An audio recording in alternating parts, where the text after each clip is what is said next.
Welcome to Chronic Curiosity, where we have real conversations with real people, from everything to anything, in attempts to facilitate dialogue with our fellow humans, and hopefully your curiosity as well as ours.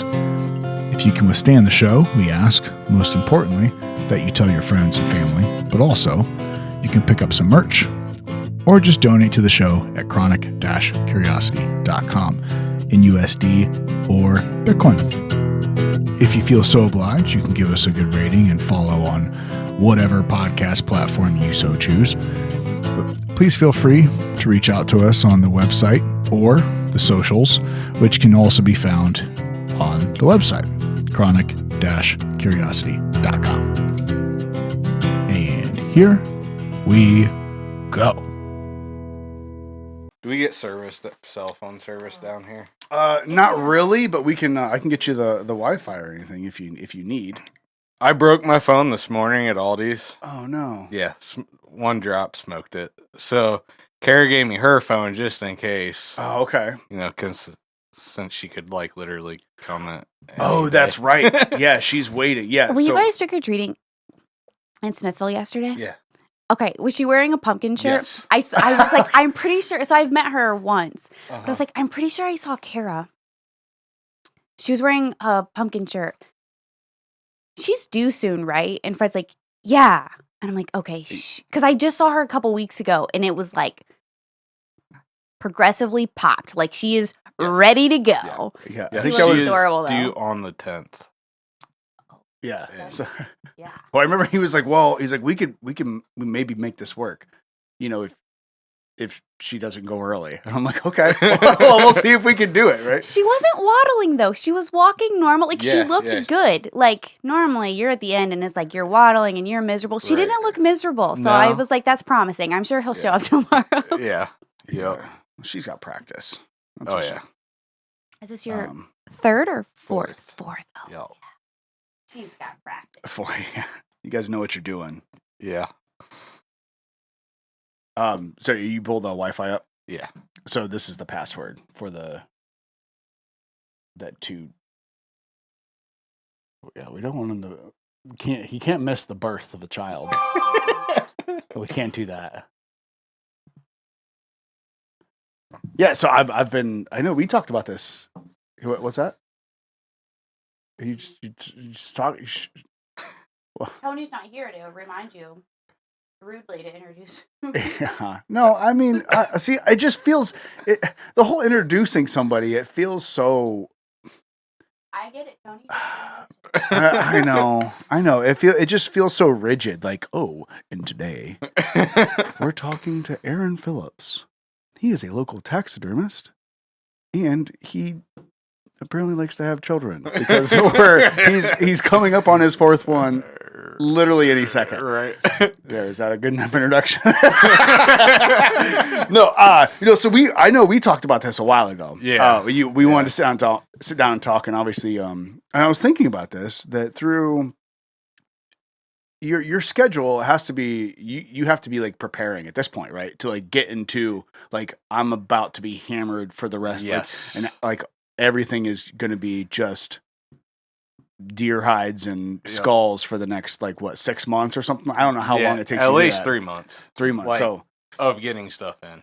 Yeah. So that's we wanted to talk, and it's the perfect time of season. Tis the season for hunters to be jolly. Yep. Do you get any time to actually go hunt? Or do you try to get the early season? Now I could, but I have 3 kids, so it makes it a little difficult. It's the kids that makes it hard. Being full time now, I mean, I can go out on Saturdays or during the week if I wanted to, but right. Yeah, and I'm not so crazy busy. Like some guys I know, they take in so much work it's 7 days a week for them, but I don't want to do that. I don't want to have my passion and my dream career turn into prison either. Right. That's a hard. Some people I've seen it happen, and they're like, I never can do anything. I'm like, well, that's not why I started my own business. Right, for sure. You pull that thing a little, just let it hover a little closer to you. There you go. Right there. Yeah, you're good. So I guess if you could talk a little bit about that, so you've gone full time, yeah, doing taxidermy, yep, and I have so many questions that are rolling around my head. Some of them about taxidermy and some not. But like, how did you get to that point where it was like, look, like this is what I want to do, like, and I'm gonna make that leap to go full time with it. So when like the first day I walked into a taxidermy shop as a apprentice, basically. So you knew it was I was something like- you wanted to. Yeah, I was like, I want to do this. And then 15 years later, it happened. But like in between that time, there was the guy I was apprenticing for. I was gonna buy his business, and that just went totally south. Like it was a bad deal. I was like 8.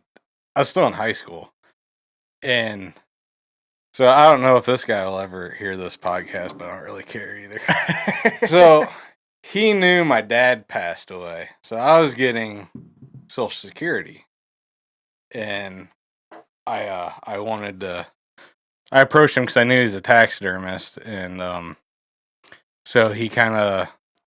I asked if he'd just like show me, or like, can I just hang out in your shop one day? And then like a couple weeks go by, and then like he's like, yeah, why don't you come in? He was like, you can apprentice for me, and then I was like, I had to pay him, which I kind of get some apprenticeships work that way. And then it turned into like he was like, well, why don't you just buy my business?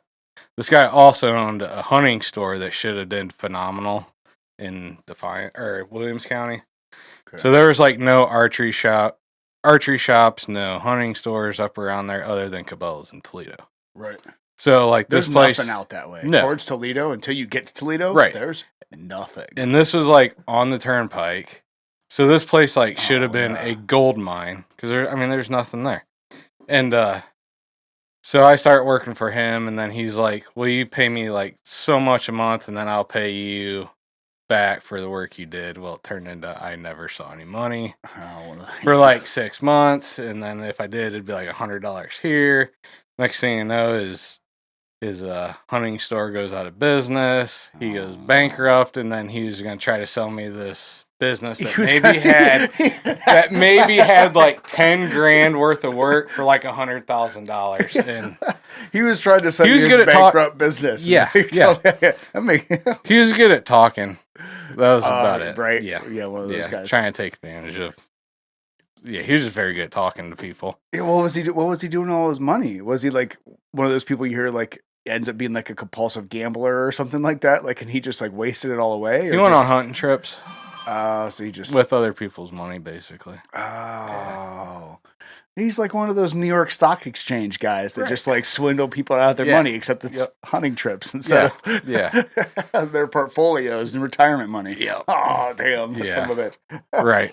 So that went south, and then, so I quit working there like in April or something, my senior year, and then I didn't really do anything for a while. Graduated then, and I used all my graduation money to buy my own supplies, and then set up a little shop. And my mom used to be Amish, and she lives where her parents live, so we had this little shop called the Buggy Shed. That's where they kept the buggy. Right. So I turned that into my little taxidermy studio for a little bit, and then worked out of that and just kept practicing for quite a few years. And then I met Kara in college and moved to Wayne County. That's when I started taking it more seriously. Like, I'm going to turn this into my Something career. big. Yeah, I mean, so you started out. I mean, I can appreciate that. I not that I followed through nearly with with your tenacity, but I started making knives around the same time, and it was like, oh, this is really cool. I never like necessarily turned it into I attempted to turn it into a business at one point, but so you started out. You said your mom used to be Amish. So did they? Yeah. Did she leave the Amish community and then kept the property? How like that's super fascinating. So how did you grow up? Like in that, obviously the taxidermy and the hunting and all those things make sense. But how was your? Most of the people or most of my family on that, like on my mom's side, left the Amish church. There's a few cousins left in like Indiana and a couple in Michigan that are still Amish, Okay. but like all her brothers and sisters, all her other cousins that lived right around the corner, like they all left the church when they were in their When they're teens, younger. basically. Okay. Yeah. So you had a buggy shop with no buggies in it that Yeah, you turned into yeah. a taxidermy shop. Right. That's Yeah. super awesome, especially Yeah. at that age. Right. So you had it in your blood early, obviously. Yeah. So you went through college. You decided at what was the factor? What was the point where you're like, yeah, this is what I want to do? Because it's I not not to necessarily directly connect the two, but I kind of like view taxidermy kind of like undertaking, where Similar. it's a similar practice. You're preserving something. Yeah. A living thing to live on, in a sense. Like, so how did you get to the point where you're like, yeah, this is like, I'm doing it. Like it's more of a hobby. It's no longer a hobby or like something I can do for somebody else just as a gift or it's whatever. It's right. like, what was that point that? So after college, like I went to college for wildlife management. I was like, how could I not like doing wildlife management as like a career or something? Right. Then I realized there's really no jobs out there for that unless you become like a master's degree student or something. Yeah, you live in the mountains of like Yosemite or something. Right. And there's like logically, I was like, I'm not gonna become a master. I don't even like school at all. Like I'm there with you. 2 months into this, I was like, man, this is a bad idea. I was like, even though I like the subject, I hate school still. So, after that, then after college, like I was working cabinet shop, and I was like, taxidermy is the only thing I'm really good at. It's the only thing I have a passion for, and I've seen where other like the businesses other taxidermists have created. I was like, I can do that. Like at that point, my skill level is just as good as some of those. So I was like, there's no reason I can't. Right. And then, so after me and my wife got married, I was working at Riceland Cabinet for a while because I knew. I've worked there. A small world. Small. When did you work there? Oh, yeah, it was apparently 09. Yeah. I was there in. Oh, never mind. We got married in 012. Jeez. So I probably left right before you. Right. So that's wild. Yeah, I worked there, and then my father-in-law was director of maintenance for Wayne Metro. Okay. And then eventually, I finally got a job there. I was like, government, sweet. I was like, doesn't pay anything. And then after a while, I was like, I was stuck in the office for a while. You don't do anything, and you don't get paid anything. Yeah, I was. After working in that office, I don't think I've ever been as depressed in my life as I ever have been, like with just my job and like just sitting. I believe there that. doing nothing. It's something. It was bad for a while. I believe that there's something about for anybody. I think sitting in front of a computer all day long is one of the worst mental health things that we have going on today. Or a screen, whatever it is. Yeah. But for someone that loves being outdoors and hunting and doing whatever it might be, like I feel that pain. Yeah, it got daily. Like it was literally it was all right for a little bit, but like I had to go in wearing dress pants, button up shirt. I was like, this is what me. I saw like you're lucky if I dress up to go to church. Yeah. Well, now you got me dressing day. up for my computer. Right. What am I doing here, folks? Like I'm getting dressed up to sit in a chair in front of my computer all day. That's what am I? What? It doesn't make any sense. Right. I don't get it. Yeah. Right. And then like I'm a big guy, so it's hard for me to even like obviously stay in shape. So like that first year, I gained like 35 or 40 pounds. Oh yeah, I believe that. It was horrible. Yeah. So I mean that didn't help anything. So I was miserable, and then finally I got moved to maintenance, and I was like, oh sweet. Everything kind of changed for a little bit, and then I was like, no. It still sucks. This still sucks. I've been there. I was like, this has got to change like soon. Yeah.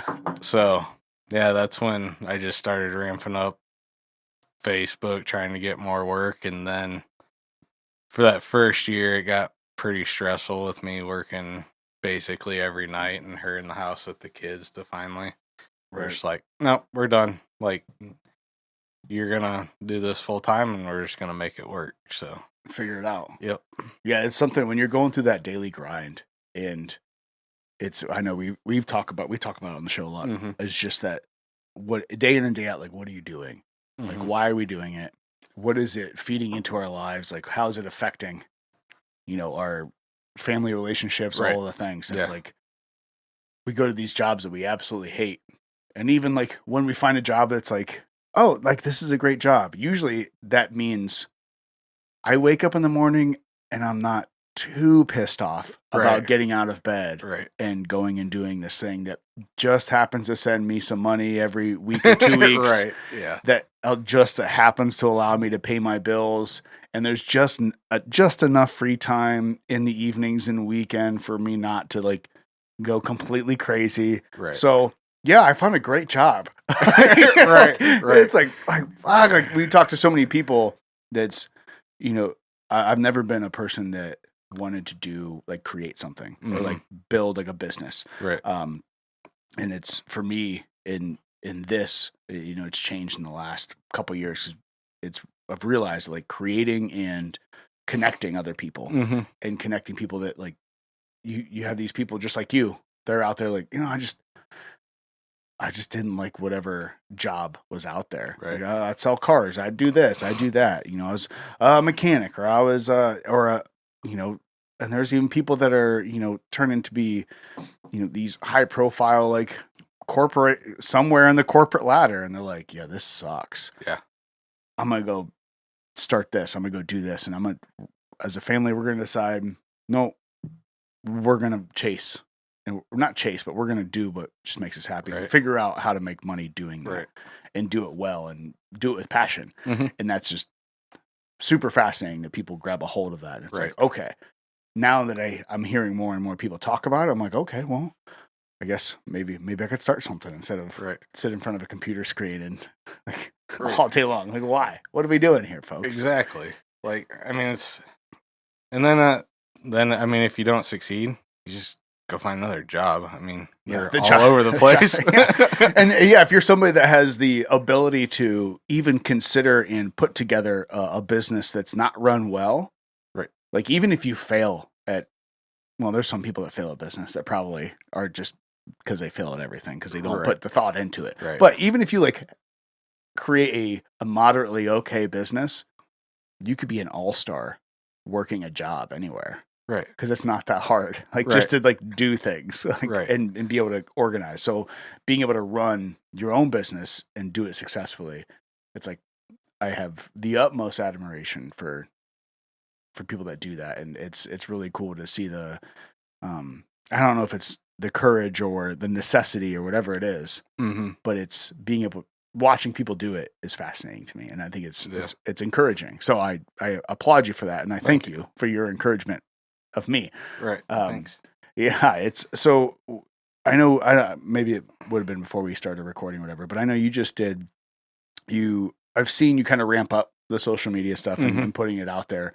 And it looks like you've been doing some at least from what I've seen is some pretty incredible work. Thanks. Yeah, it looks really awesome because I've seen a couple. So I wasn't born a hunter. My families weren't hunters. But I've been part of an in-law family now long enough that I've kind of like got a taste of hunting. I would say it. And I've seen some, not of them, but I've been around the scene enough to like see some like taxidermy stuff and different animals that are like, oh, like who, like that was clearly practice for something. Right. It seems like an art form that I have just no idea about. And it really fascinates me because like I look at these things, it's like I don't even know like I hunt, bow hunting's my favorite thing.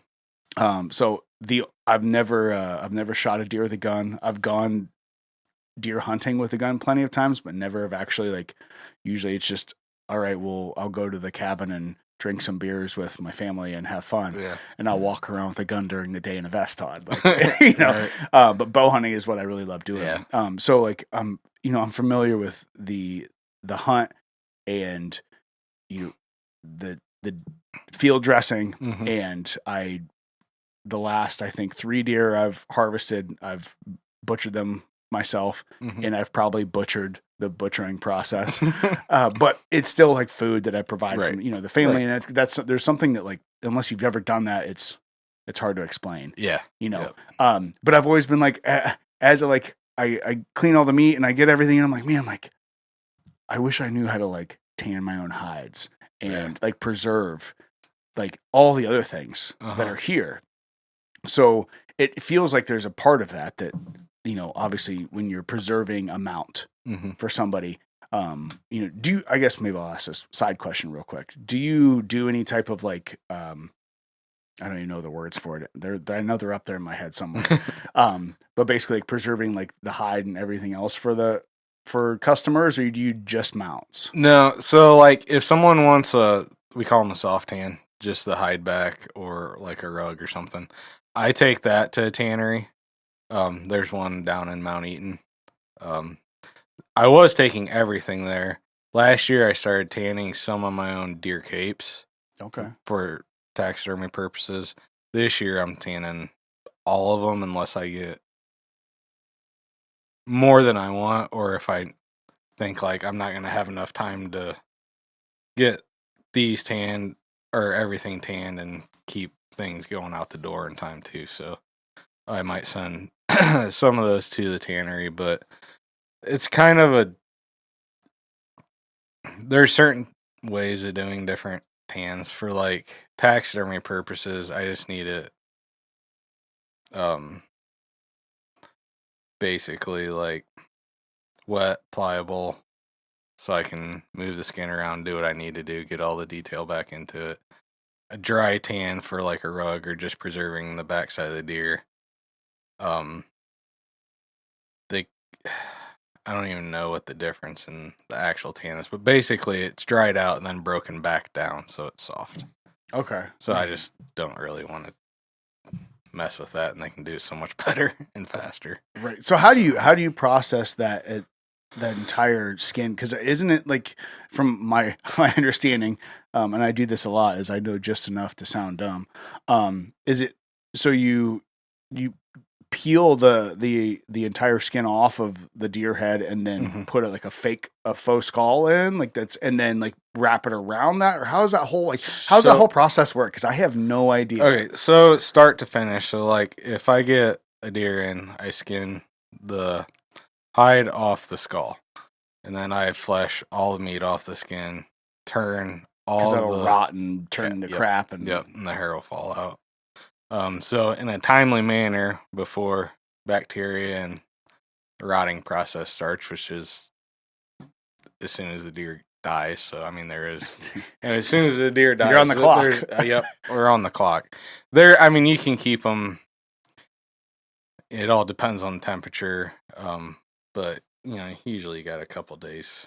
Right, temperature, but the faster you can get to me, the better. Because even when it is cold, if the sun hits it, if it's hanging outside and the sun hits it on that side, it could, even if it's cold. That so maybe this is a good question too for somebody that's looking to come to bring you something, or anybody that does what you do. Like, is there a procedure that you would follow to give them the best product? Like, since if we're gonna walk, I'd love to walk down the timeline of how this whole thing works and how it all. Yeah, because I've never even watched a YouTube video about this, honestly. Right. So like, I just kind of have these Christmas stories in my head of how it works. So if somebody they're out there, they shoot their their prize buck, and they're like, I gotta keep this thing. How should they handle that deer, and like the time frame, and how should they get it to you?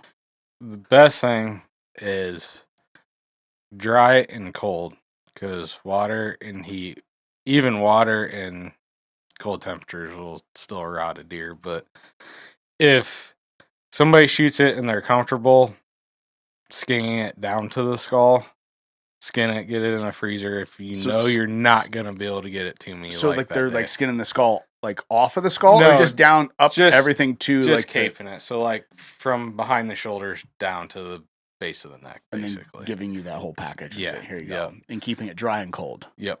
Yeah, preferably if they can, like, preferably they just bring me the deer like The that whole day. thing. It's Yep. just bring me the Yeah, thing and I'll I take mean- care of it so you don't screw it up. Right. I mean, I'll skin the deer for you and send you back with the carcass if you got time to stick around or whatever at my shop. And as long as I don't have a ton of people there, which I don't run that many people through to where I can't just skin a deer out quick. But because even like now processors get so backed up. I mean, you go to some processors and it's just a pile of deer laying outside regardless of the temperature. that doesn't sound so Yeah, good. no. That doesn't sound good at all. No.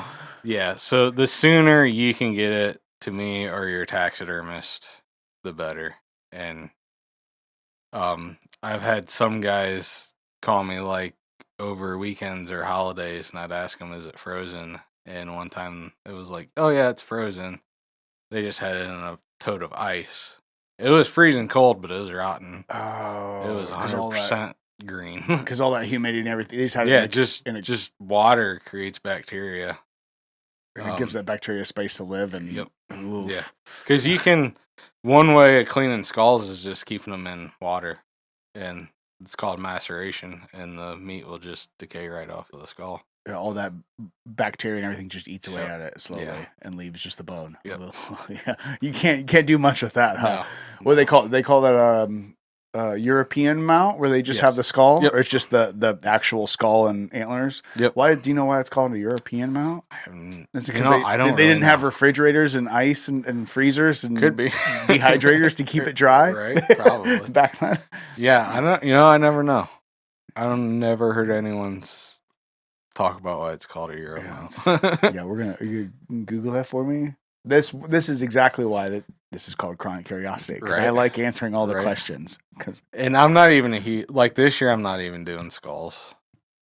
I'm referring them to a guy that just specifically does skulls. you focus on the being able to provide. Or what's your favorite? Is it the White the deer. whitetail just Mountain mount deer, and just yeah. the basically like the shoulder up, not even the shoulder, but like the neck where Yeah. it meets at the shoulders up. I don't know if there's a specific name. No, it's shoulder mount from shoulder.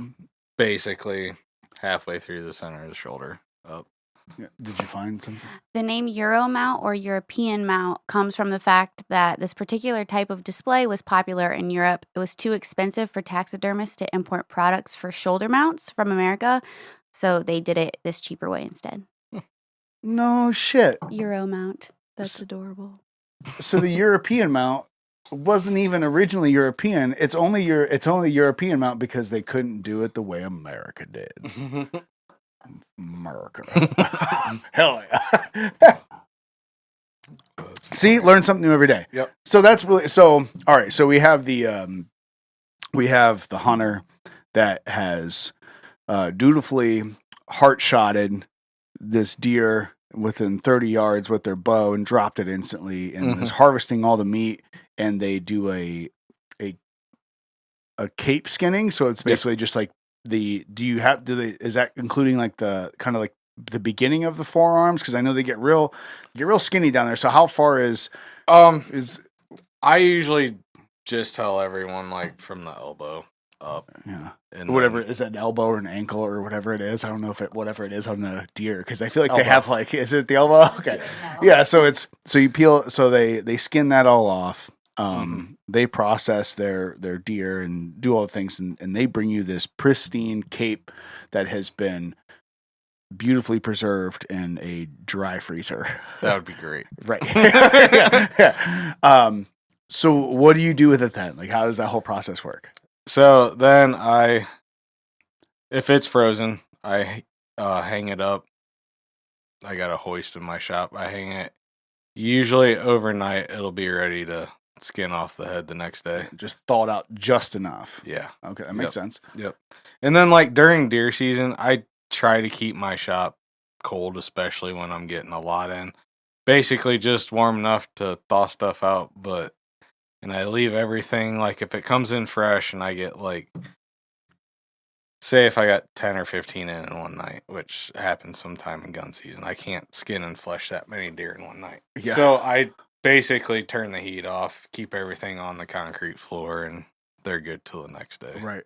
So now with this being my first gun season at full time, I don't have to wait all day at work to come home and then skin a bunch. Oh, of more right. deer. Yeah, because now you're full time. Yeah. So this is your first year being full time. Yep. Yeah, I quit last year at Christmas. Okay. So, but where were we going? So the process. the process. So you keep Okay. them cool. Yep. And then how does So- it start? You have the cape. Yeah. And you're ready If to I'm process. gonna tan it myself, I'll skin it off the skull, put it in the freezer till I'm ready to start tanning. Some I have got in that are questionable, like if I have to freeze and thaw this out again, I don't know if the hair is gonna make it. So I skin, flesh it, and it goes directly into a tan, and that Okay. basically stops all the bacteria growing, and it's right, dries. you have to work on it fast. So Yeah. what is that process though? How do you like if you were to give someone a crash course in like tanning? Like I understand what it means. It's kind of like you're drying it out and you make sure that there's no like meat and stuff on there because that meat is what kind of rots and does all those things. Yeah. But like I would imagine there's a scraping process, but is there any type of like I know a lot of that stuff is done with chemicals now, and a lot of stuff like obviously, but they used to do it with like I don't know, it was like fat that they like scrubbed brain. out, like the brain matter, like how. So I've been told we actually may have one person. We're trying to get them for our state show. Someone brought up they might be doing on how to brain tan a skin, but supposedly every animal has enough brain matter to tan their own skin. hide. I've heard that before. Even a buffalo. Yeah, is what I've been told. Yeah, so I've heard that before, but it's like what, like, so what is that like? I think of like the chemical process, like what? So I don't understand how that whole thing works. Wait, can you clarify what it actually means by tanning a skin? I feel like I should know this coming from the family I was raised in, but like I'm picturing you guys are like, making these deer skins really pretty and change their color, but that's not. Is that really what you're doing? Yeah, tanning it just is. Is it preserving Yeah, it? But it's it's like not gonna like change. You're not like tanning it so it becomes like a different color. You're just preserving the color that it has right now. I mean, it ain't laying out there on a lawn chair, putting on some SPF 3, getting a nice bronze. Right. Yeah. I don't know what or something. I don't know what a brain tan skin would look like, but like the way skins are tanned now, like it'll be a nice fleshy white, and then some tans that it turns tan basically, but that's usually due to the oils and stuff that are in the because I know there's like I think there's they can introduce some like dyes and tans throughout the process to make different colors of leather, but is it just is really what tanning is? Maybe this is the question, the most simplistic way of asking it. Is it really just the tanning in essence is the best way to dry the skin out so it neither rots nor gets so dry it cracks and breaks? Is that yep. So that's kind of so it's turning skin to leather pretty much. That's like a bendable and flexible but super durable thing at the same time. So like you have to what type of this is a really deep cut, maybe not deep cut, whatever. How much like fat and stuff can you leave? Because there's like when you look at an animal, it's like anything, a tree that has layers, whatever. It's the hair, and then that top layer of fur and all these things, and then there's that layer of skin that we're looking at tanning, and then there's like these different layers of like membranes and fats, and then obviously the muscles and more fat and all these different things. So are you trying to scrape off all of that fat and just leave just the skin, or is it like just a little bit of fat to be able to like soak into that skin that like keeps it pliable or anything like that? I don't know. When I put my hides into a tan, like not 100% of it has to come off. Like you can leave little bits of that thin membrane. There's very thin layers of meat on the skins, like around the face and stuff. I get as much off as I can. Anything thick, but some of the thinner stuff, and then there's like the bigger muscles in the face that have to be. I try to get the face as much off as I can. How do you do that? Like, is there like special tools or something? I actually use utility snips, and it takes a little bit of practice, but they're called wise snips or something. I get them off Amazon. One side's like slightly serrated and the other side's just super sharp. But you can just kind of hold it at the right angle and literally just shear the meat right off. So it's where the meat connects with the skin. Yeah. I never thought about that. You got to get a feel for it because that's not like if you cut a hole in it, it's not just like a cut. It's you just took a chunk out of it, which is harder to put back together. And that's the precise location that you're trying to preserve and make look nice is the face. Yeah. And I never thought about that either. I guess that's why taxidermy would be so complicated when you're doing things like that. It's because you don't have this big chunk of, thick skin. It's like the face and like that, the thickness of the skin on a face is much thinner than anywhere else. Yep. On humans and animals. So like, I never thought about I wonder how many, there's no way you're going to be able to Google this, but I'm putting you up to the challenge. The difference, how many muscles are in a human face and how many muscles are in a deer face. Because I feel like if you think about it from a human aspect, not that I'm trying to taxidermy a human face, but like there's so many muscles because we have so many expressions, right? We have all these different feelings and emotions, and like each one of those, like our communications are a big part of communicating with people is seeing their facial expressions. Right. So like I'd imagine a deer has to, maybe even if it's not as many muscles in their faces as we do, but those little tiny connections, I never thought about going through there with basically like these lineman's pliers or whatever, and just like snipping them off. Like, that's. I can see you just sitting on a stool for hours, just like, snipping this deer's face again. So you flip that. So peeling it off is the peeling it off? Is it you just kind of scrape it off the skull and like kind of fold it forward, and then you work on it from there and clean it up like backwards? Basically. So like when I skin something off the skull, they always tell you, like if hunter's gonna do it, like if somebody that hunts out west and they want to cape their stuff off the skull in the field so they don't have to pack the head out. Right, the weight and everything. We tell them cut as close to the bone as possible. We'll take care of the rest. When I'm skinning it off, I cut as close to the skin as possible because I know because you're gonna have to cut it close. I gotta cut it off anyway. So I try to do myself a favor there. I gotcha. Unless I know I'm in a hurry, then I just get it off and I'll deal with it later. But depending on the circumstance that you're doing it, and then Yep. So now we're gotten to the point where we've basically reversed the animal from inside out. Yep. Throughout the whole process, we've gutted it, or we've shot it, harvested it, gutted it, because in taking whatever live organs the hunter wants, and some of those are really good to eat. Yeah. And then processed all of the meat from the bones, and then taken the skin off the bones and kind of flipped it inside out. Now, I'm assuming you let it dry for a little bit, and you start peel. You start the process. And putting it back over whatever. Oh, so we haven't even really got to the tanning process. Oh yeah, no, that's right. We got we have to tan the hide first. So, before I flush, I have to turn everything. We call it splitting the eyes, the lips, and the ears. So, on your eyelids, you have a skin that folds back down and under. Okay. So all that has to be turned. The whole eye socket. Yeah. So all that has to be turned inside out to where it's kind of hard to explain. I wish I had a picture of it. It'd be easier. But basically it'd be like the skin's folded over like this. Like here's your eyelid, here's your eye. You have to it goes inside out. Does it go inside of the eye socket? Yeah. Like so the bone? basically your skin just rolls right over. So you're telling me there's basically some kind of membrane layer that connects to the skin and goes through the eye socket on the inside of the eye socket? Basically, yeah. And that's where the pocket that the eyeball sits in. Mm-hmm. Oh, okay. I mean, it makes sense. Yeah. So makes sense. And that's where all the tear ducts and all the blood vessels and everything. Oh, yep. So once you get that, and then just like your lips, all that folds back in.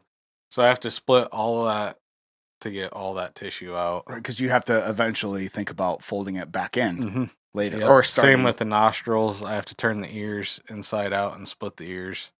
Okay. So the cartilage goes in the ear, and I have to turn that ear inside out. And then eventually, after the tanning process, I strip the cartilage out of the ear too. So you pull all of the original. So basically, all you're left before you start the process of building your end product. You're pulling all of the bone, meat. Yep. The cartilage, everything out. Yep. And then so you're using. And maybe I'm stepping ahead here, but you're using, like some kind of like mold to put everything back together. Yeah, it's a styrofoam.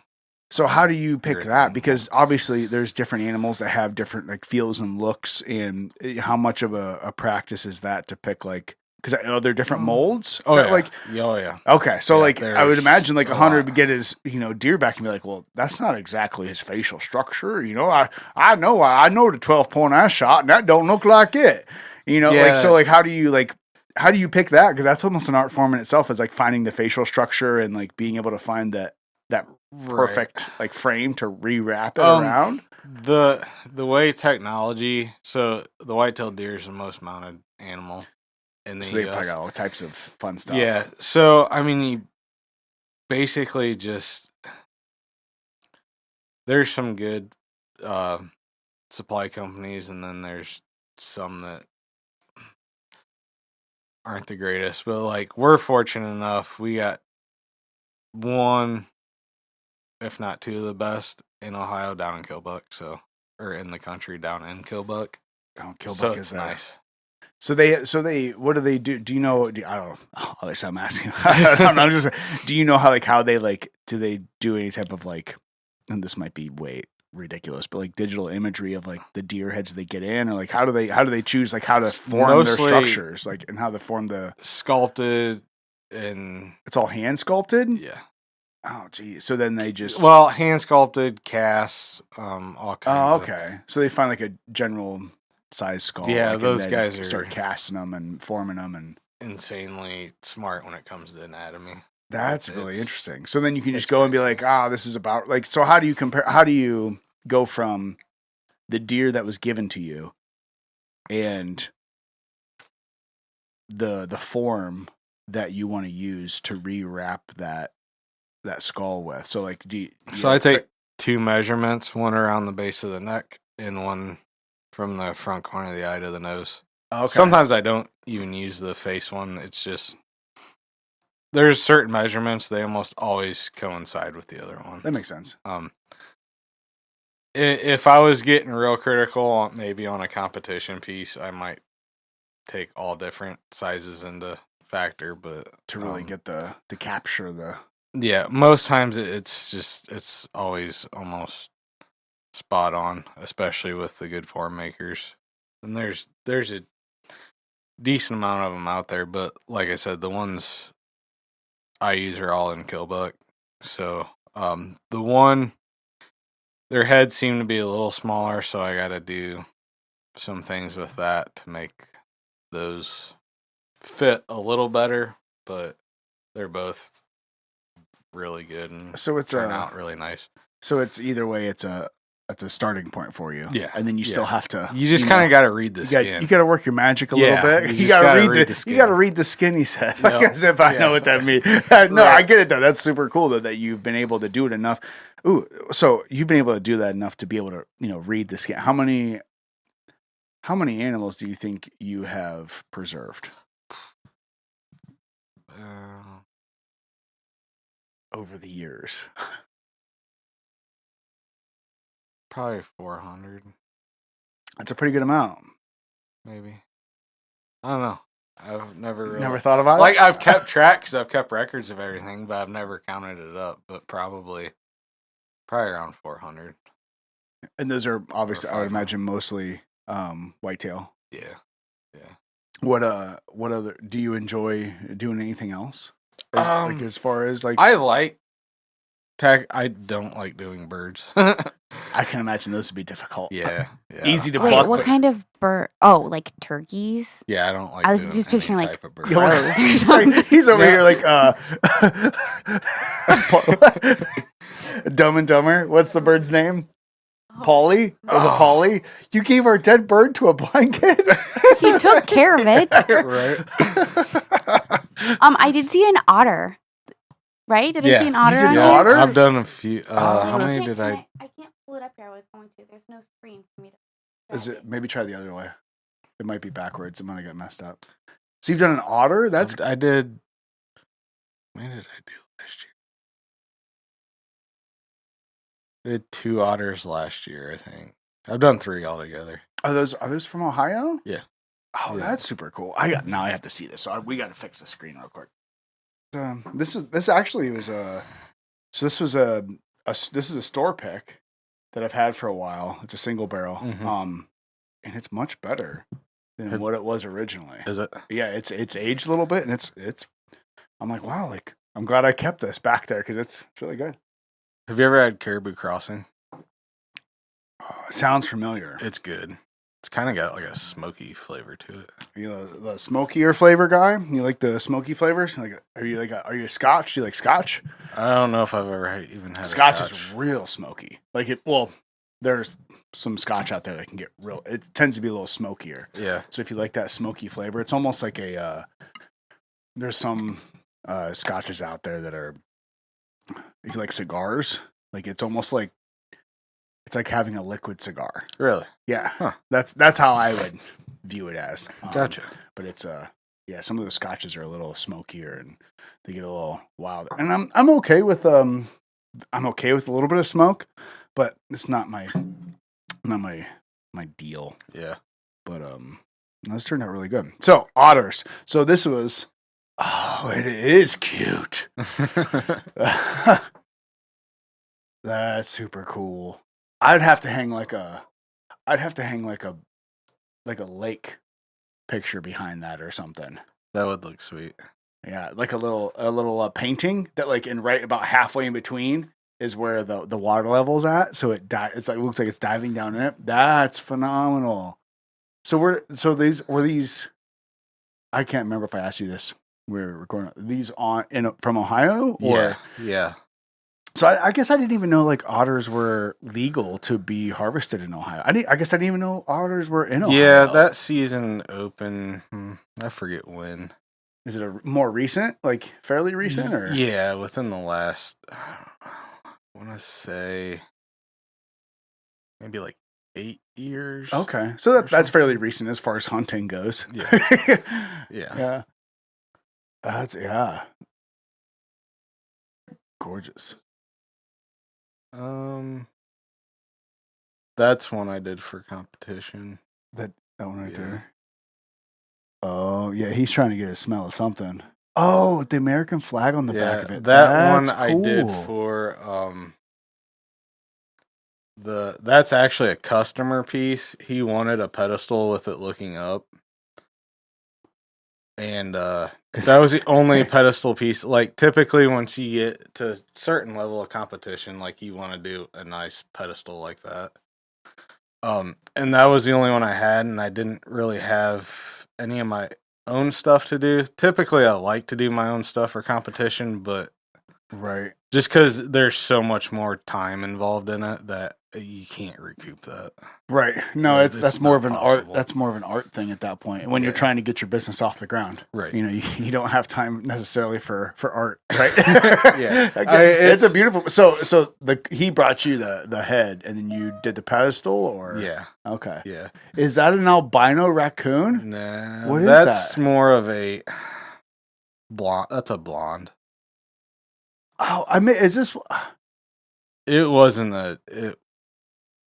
I don't know if I don't know if you call it a white. white coon or a blonde coon, but it still had pigment in it. Yeah, there's still It a was little just bit of very brown light. on his back, but that's And it did not have albino eyes. okay. So it wasn't quite. Yeah, because you can see there's still a little bit of brown on his tail too. Yeah. The tail has a little bit of that brown, and that's almost kind of cooler than albino because it's like most. I don't know if I've ever seen Maybe I have. I think maybe the only time I've ever seen something like that is from your page.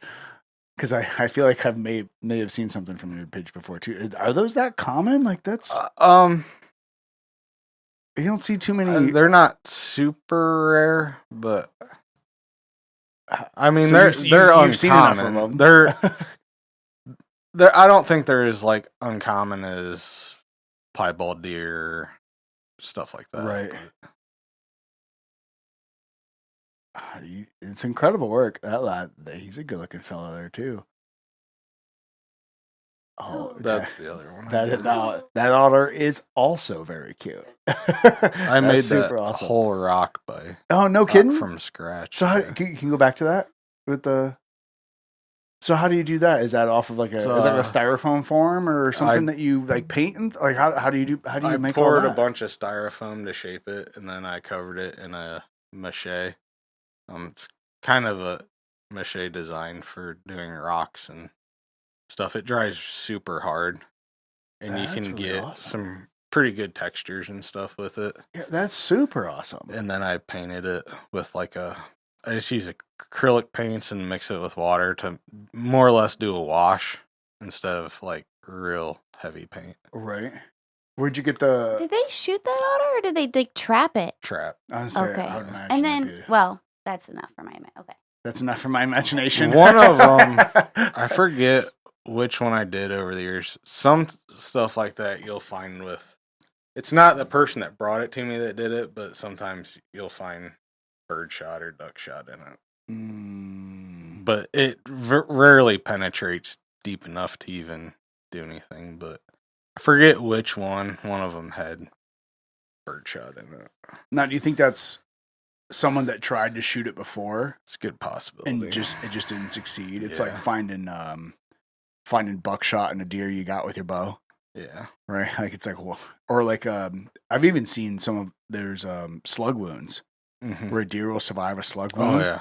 And it's like you shoot it with your bow and you're like, yeah, nice clean shot, and then you skin it out and you're like, well, what the hell is this? Like, you try to explain. Like, those are the times where it's like, I'm glad I'm not taking this to somebody because try to explain that, right? Right.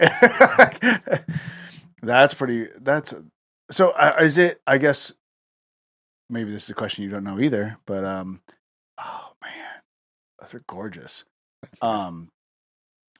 Is for the otters? Is it? Do you have to trap them? Is that the only legal way to get them, or can you shoot them? So yeah, because you have to tag them into like a deer, right? Still, and I think you're on. I don't know how many are allowed. I think you're still only allowed one, maybe. I'm not sure. It wouldn't surprise me. Yeah, I'm not. I don't trap, so I don't. Yeah, I've never even tried. I know details of it. I know some of my in-laws have done it a little bit, but I mean, trapped muskrats when I was little because on our family farm we got a creek that runs through the middle of it. That was pretty easy for it was a man-made ditch, so it's easy to catch muskrats in those when they're. Is that where the taxidermy kind of started? Where did you start using skins and stuff from them, or no? I just sold them. I just took them to there's a local fur dealer. Okay, but that's still it's in that vein, right? You're still going to the. It all started for me from the fur. Yeah, it all started for me really from. I was always into art, like drawing, and I started taking painting classes, private painting classes when I was like 5th grade, I think. For doing like oil paintings and stuff. Well, you can see with the rock setup that you had that otter on. Like, there's something like I said, like I make knives, but like I remember just recently in the past couple of years, someone was like, "Yeah," he's like, "I want a knife." I'm like, "Okay, cool, real simple, just like He wanted a meat, like a smoking knife, slicing and chopping stuff up, but kind of a multi-purpose thing." And it was like, well, and then later he goes, "Well, can you build me a display block for it?" And I'm like, oh. Like in my mind, I'm thinking, well, a display block functionally is much easier to make than the entire knife. Right. Heat treating it and doing all the things, kind of like I can imagine like taxidermy, like tanning the hide, going through all this whole process. And it's like, oh, now you want me to like put a couple pieces of wood together to display it. Like, I don't know if I can do that. Like, but it's like, cause that's like that's not like, it's a different type of art. Yeah. So like, I could see it, like, it's neat to be able to see you bringing both of those things together. Yeah. And I think that's a special realm in there. taxidermy. You could literally almost use, there's skills from like almost every trade involved in taxidermy, all the way from, you could even work in electrical and plumbing. Oh, lighting. Yeah. Yeah. Lighting. Yeah. I use soldered copper together before to make limbs and different things like that. Yeah, it's, you can literally use almost every type of skilled trade That's so involved cool. in taxidermy. I think that's why a lot of people call it the most complex art. then that's why it's always fascinating, because I don't understand it at all. And to be able to preserve a creature like that, and it's never, you can never exactly duplicate the feeling and like the emotions and things you get from like harvesting an animal like that as a hunter. And this is one thing we've talked about too a lot is, there's a lot of bullshit that follows hunters. Mm-hmm. Just with anything else in life, there's always, regardless of what group of people that you're talking about, there's always people that are just crappy.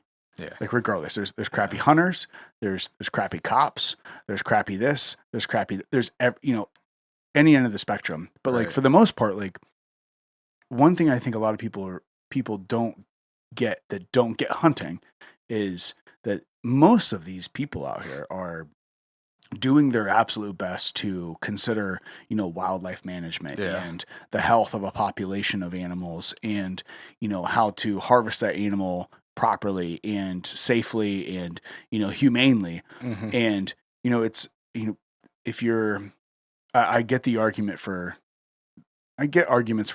people not wanting to eat meat, or, that are against hunting or whatever it is.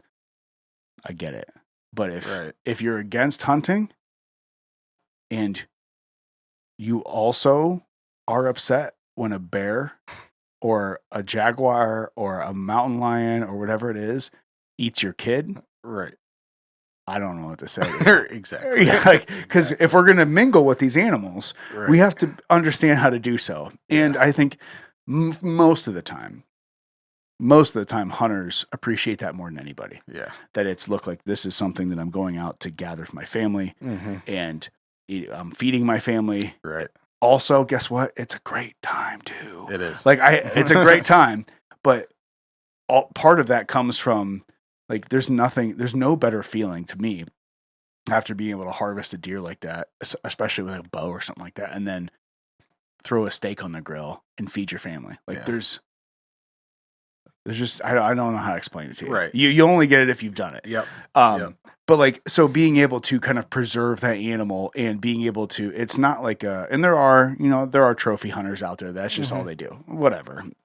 But like, the vast majority of people doing this are just like, it's that momentum of, or not momentum, now I'm going to lose it. I can't. Memento,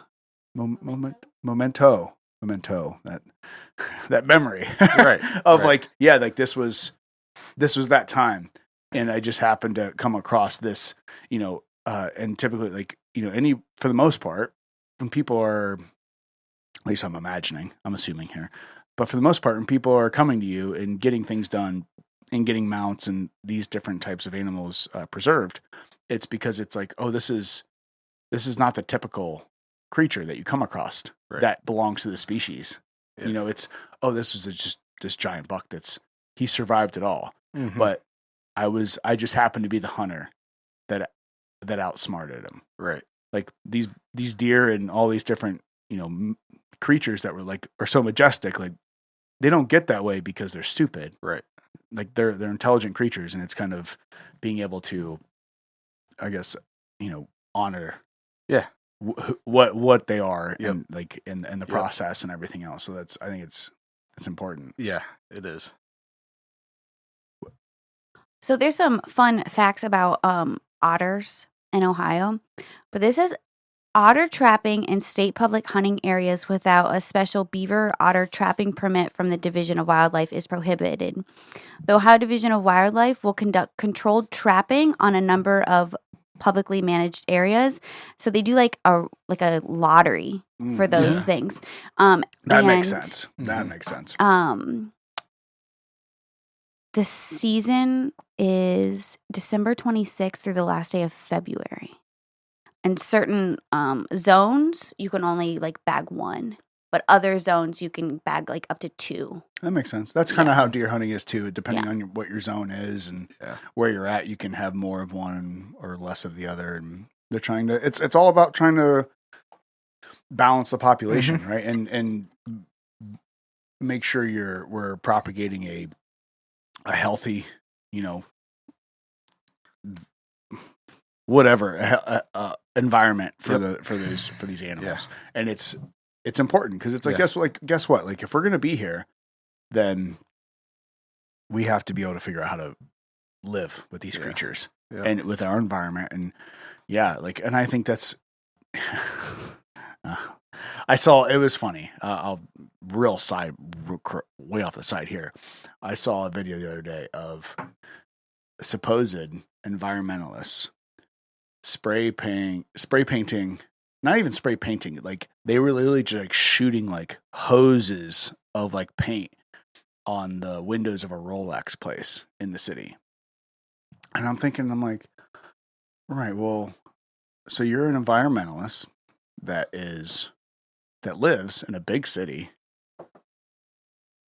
which if you live in a big city, that means you have to buy all your stuff from large corporations, and you're protesting for the environment, and you're shooting gallons of chemicals all over the street that are going to go into the drains, and they're going to mix in with the water of said city. I don't really understand the logic here that you're like, if you're an environmentalist, then I would think, this is just me, find somewhere out in nature to go and build a wood cabin and what happened to live people off the tying land. themselves to trees? Yeah, protect the trees. Now they're just gluing themselves to walls in museums because there's a lot of that going on too, which is really weird. Like, why are we gluing ourselves onto this wall and throwing I don't know, like pumpkin pie at something? I heard there's some protesters concreted themselves in front of like a Starbucks or something. What? That seems so odd. I forget where I heard that on, but that wouldn't surprise me. Yeah. That or like the people like, I'm gonna set myself on fire. But what about carbon emissions? Aren't you just burnt yourself? That can't be healthy for the earth, right? Per your requirements, right? Exactly. I don't know, but like, I think I find deep respect and admiration for people that are going and doing those things and providing that special moment for those people to remember and to kind of look back on, like, these are majestic creatures. Like, and it's a lot different than if you go into a factory farm or whatever it is. Like, you know what, we got to feed people. I get it. That's a whole different conversation, right? But for hunters to be able to go harvest this animal, like, and people are like, oh, look at that, oh, he's just happy he killed that thing. Like, stop it. Like, that's not, you have no idea what that what that is, right? You're, like, now if you're just driving down the road with a spotlight and just happen to have a loaded like 30-30 in the back seat, and you just happen to come across a deer and you spotlight him in the middle of the night while you're driving down the road super hammered, maybe you should try a different hobby. But for sure. But like, for the most part, like, it is fascinating. Like, most of these people you talk to, they're concerned about the animals. They want to promote a healthy, life for these beings, and to capture them. It's super neat. Yeah. It's like, how I guess, how do you feel? This is coming from someone, like, when I talked about how I make knives, it always made me really nervous giving that knife to somebody that they like requested. What is that like for you to give this person back, and it's like, how long does it take too? Because it's a time period that it takes you to do all these things. So it's like, there's a waiting period, and like being able to give that person what they've, entrusted you with. It's a good feeling to see them happy with the end result, but still almost everyone I'm nervous if they're gonna like it or not. So I'm still kind of working through that. After a while, some guys are like, they just know they're gonna like it, but I still worry about if they're gonna I don't think like you it should or work not. through that. I think you should hold on to that, right? Yeah, Because isn't that I what don't drives think I'll you? ever lose it, but hopefully it just won't like Rattle you as much. Yeah. I would say never lose hold of that. Yeah, because that's what keeps you trying to do better. Yeah. Has anybody ever requested something really weird, like their poodle or something? I've got There's gotta be. I've got requests for pets before. I had 4 rats freeze dried for a couple. 4 rats? Were they They were were these pet rats. They were pet rats? Yeah, And And you did them? I had them freeze dried. I don't do freeze drying. I took them to the lady that did freeze drying. oh, okay. So it was a little different of a process that they had to go through to. Yeah, I won't do any pets like personally, and now I just refer them to a couple freeze dryers that actually specialize in pets. Oh, okay. But Is it just the process, or is it just because it's a pet that you're? it's because it's a pet, and there's no forms and stuff for Oh, cats, yeah. I dogs. didn't think about that. I mean, So it's all custom work. yeah, and creating like that pet owner knows that animal's personality, Oh, and you yeah. don't. So recreating that is I Those never thought of- expectations have to be like, Oh, they had to be so high. yeah. Like even like unintentionally. Oh, But yeah. like that emotion, yeah.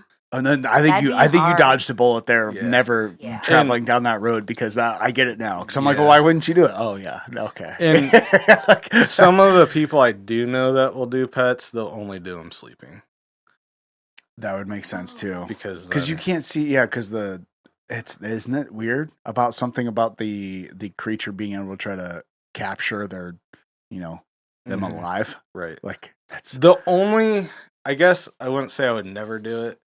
If somebody had like a hound or something, like a hunting hound, and they wanted it incorporated in a With- scene, oh yeah. I would probably do that because there is forms for For hound dogs. That makes sense because they're part of that process. Yeah. They're part of Yeah, that. That would entire- be probably the only time I would do it.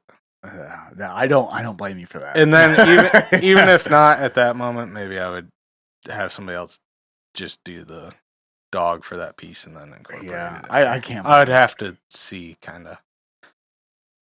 It'd depend on the day, I guess, yeah, or exactly what they wanted. But yeah, I can't blame you for that that. would 'Cause be that's a whole different only, ballgame. probably only case I'd ever do another pet. Yeah, And then some guys will like only do snakes or because that's what something they like that. because they're all a little different, and that's what they Yeah. specialize in. Yeah. That makes sense. Yeah, that's. I did have a lady call about doing a 10-foot python not too long ago. I was like, that'd be sweet, but I was like, I've never even mounted a snake before, and I'm not gonna attempt my first snake on a 10-foot python. yeah, I need to practice that. Yeah. Like I need to put that in the shop and just kind of. That's what I feel like. That's my entire career as like a knife maker was just. I'm just trying it all and just like Mhm. I'm playing with it, which is basically what I do with everything.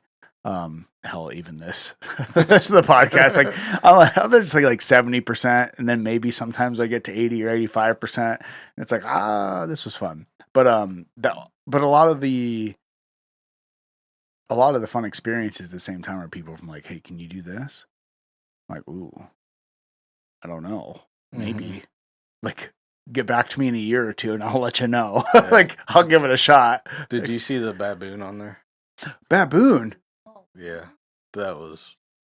On your website or the It's on my Facebook page somewhere. How long? I haven't even seen this. Go to my Wild Legends Taxidermy Facebook page.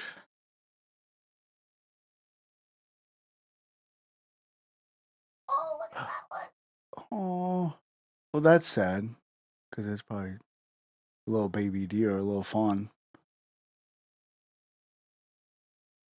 Oh, it's I bear. don't know where some of those pictures are.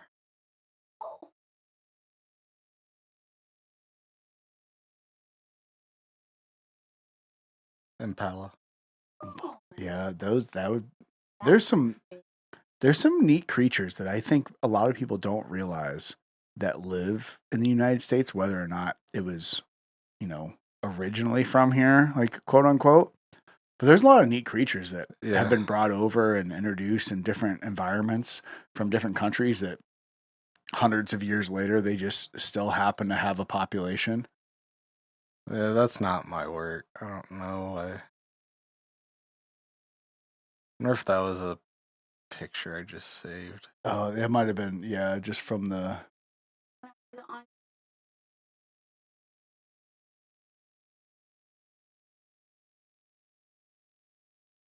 How long ago was this baboon? A few months ago. I think back in spring. Oh, you gotta scroll down then. Yeah, you gotta way down. I still. How many? Oh, I just saw that fish. You can keep going. You can look for that baboon. How many? So I saw a fish up there. Was that? Do you do fish too? That's got to be a whole different process as well. Yeah. Right? Yeah, I'll do basically our game species. But the way I do them, I'll do like a cast head, cast fins, and then just the skin for the body. So how do I? It seems like those scales would get. This is me thinking off the top of my head. It seems like those scales would get like they would dry out and get. They would almost dry out too much and get flaky and fall like Some do. Crappie are really known to have scales fall out. So how do you process that? Is that different? It's got to be a different process than like a deer hide or something. Yeah, right? you basically just scrape all the flesh and stuff off the skin, and then you soak it in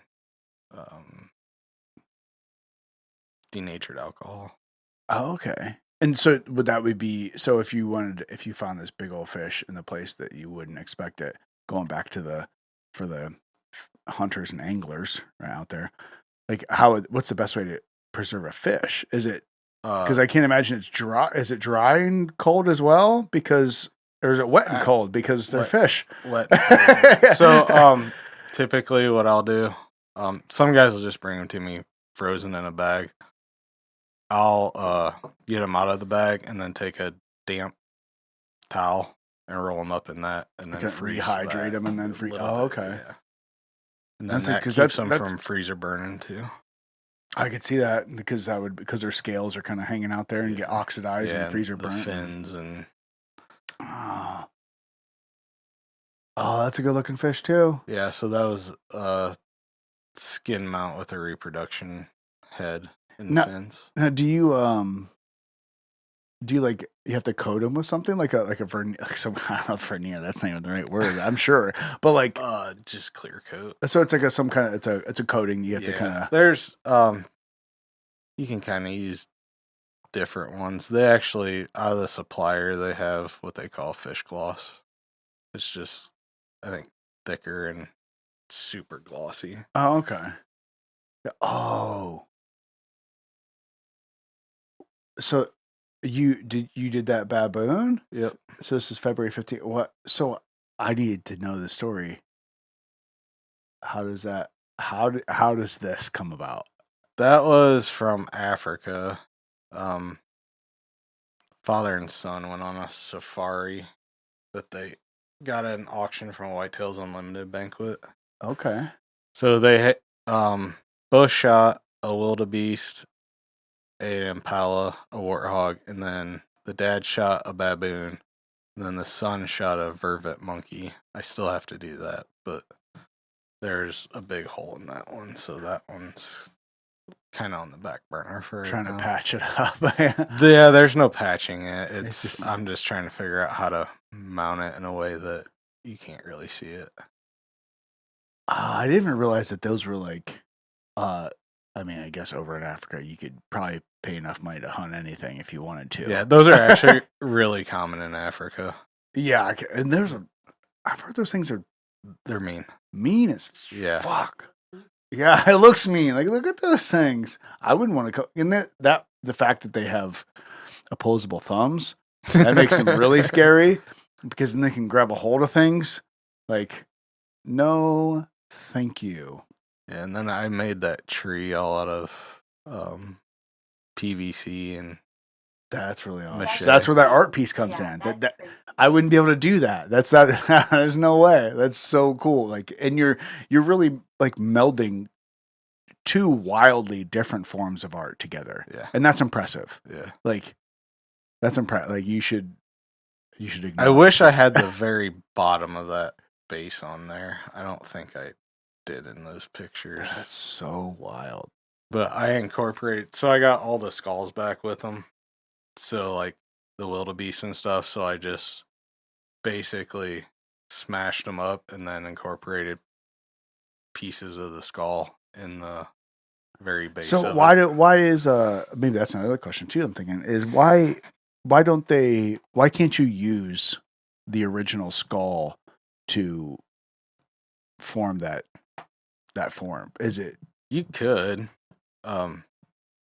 Some guys still may do it, but there's just the forms that are out there for a lot of these are just so accurate that you don't really need to. so? What makes it about easier doing it though? that Is it way. just because you have to clean it off and be able to? You'd have to attach it, or- re-sculpt all the muscles back onto it.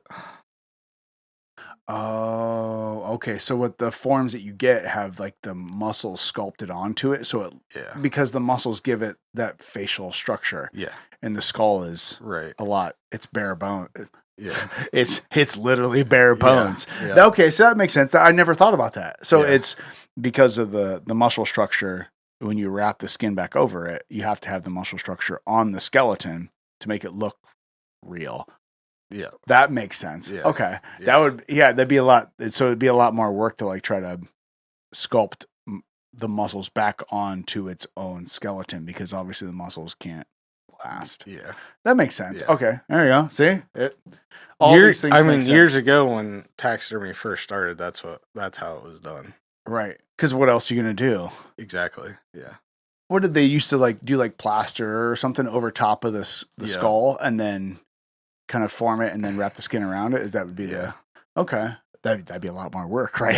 Yeah. And then if you miss something or if there's one little piece left behind that just like starts to rot, and, I get it. Oh, that's a little fawn. So what's the story behind the fawn? Because that's super That sad. was a roadkill. Oh, what's He actually hit the mom, Oh, and then it basically the fawn came. That's super sad. Yeah, that's I don't know if you're on Instagram at all. Mm-mm. No, okay, but there's an Instagram page it's called Nature is Metal, and it really shows the it has like people like taking videos of whatever, whether it be hawks catching things like out in the middle of a city, or animals chasing each other, or out in the middle of nowhere, someone takes a video of it. Yeah. And, it's a mountain lion just mauling the hell out of something. It's like you realize that like nature's not soft. No, not at nature all. is not gracious. Like they're not forgiving. Like bears, like they'll eat their own. Like Yep. all these dolphins, all these different creatures, they're just brutal. And yeah, there is like beauty in it all, but let's not forget that like nature has a way of taking care of itself, Yep. and it's not what we think it is. Yeah. So it's like, as sad as some of these things that we want to think they are, because an animal lost its life. I get it, but we often too often tie in like all animals to like our pet dog. Yeah. Or our cat, or whatever it is that we've like bonded with over Coca-Cola so many years. bear. Yeah, and the Coca-Cola bear that's like, bro, you come across that polar bear, he's gonna fucking eat you. Yep. He's gonna eat you. Like Yep. that's a period. Because if you come across it, he hadn't seen no seals in a while, and he's gonna eat you. Like Mhm. that's just how things work. Yeah. Like things eat each other. So it's super cool. This is the so you do have this is your Wild Legends Taxidermy, your website, is that Yeah. up Yep. to date? And are you what's your availability like? Are you how does that work? Do people need to contact you? Like, are they taking? Yeah, like, do you pretty need, much like, by appointment. you need to like only. call ahead Yeah. and be like, hey, Yeah, that's how I prefer it because I don't run So it's like like, a. hey, I plan on going hunting like next week, and I plan on coming back with some. Do you have availability? Is that what like they plan ahead, like wishful thinking? yeah, that they're how gonna does get that Some something? how guys does the whole do, process work out? and Yeah. that's helpful, especially like if I know like a group of guys are going like bear hunting or something, they got a pretty good chance that they're all bringing bears back. Yeah, it's nice to know like, hey, this is when we're coming back. Either tell me what I need to do, like You could prep. get them frozen, or like, hey, we're coming back this day. Can we drop them off as soon as we get back or whatnot? That's helpful for sure. Yeah. So if you're planning on getting something that you want to turn into a trophy, make sure you reach out to. Yeah, especially if you've never had anything done before, really know much about it. Yeah. What's That would the help. because then you can give them advice, right? Yeah. If you do get it, make sure you pack it and it's cold and dry. Yep. Yeah, all the things we talked Yeah. about. What's your year looking like this year? Are you ready and ramped and ready to tackle? Because we're about it's beginning of November, Mhm. which in this area is right about the time That's- things start ticking up, right? Yeah. Deers. The deer are going to the processing places and all that. Yep. Like this is the high time. Yeah, it's gonna really kick off here probably this week. Oh. So if looking forward, how can people find you? Where can what's the best way for people to give you more business than you can handle? I'm on Facebook, Wild Legends Taxidermy. Calling me is the best thing. Except for the next 2 days, I probably won't have a phone because I just broke it. But my number's 419-399-0793. And you can pretty much call me about any time. Just try to be respectful. Don't call you at 2:00 in the morning, right? Yeah. Leave a voicemail if not.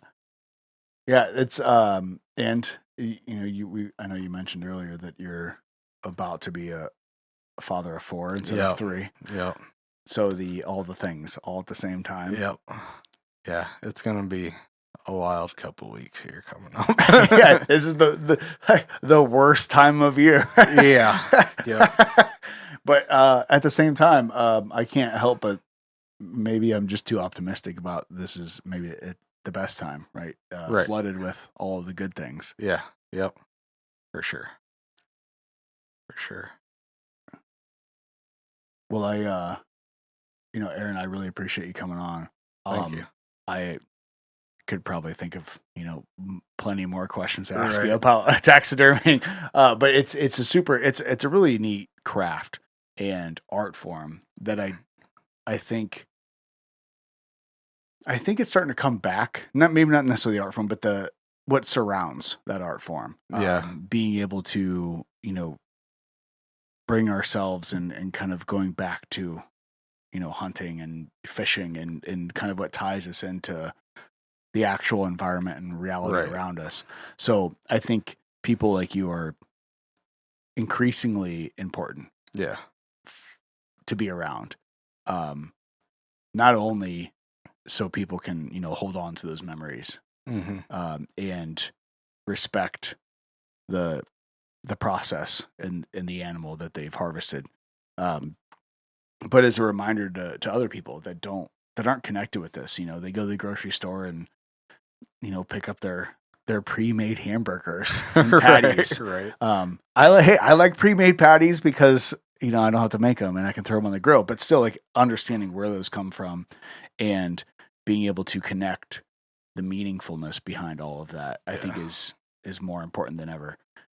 So I applaud what you're doing. Thank you. And any way we can help you out moving forward, you let us know. And, if you're, hurting for work, we'll advertise it. And if you're not, we'll still advertise it and make sure that you and have too much work. Cause that's the way you want to be, right? Is, too much of a good thing. Yeah. And I think you do. It's a pretty incredible thing that, I feel like I understand a lot of things and I have no idea how you do what you do, even after listening to it. But it's fascinating. It's definitely a gift for sure.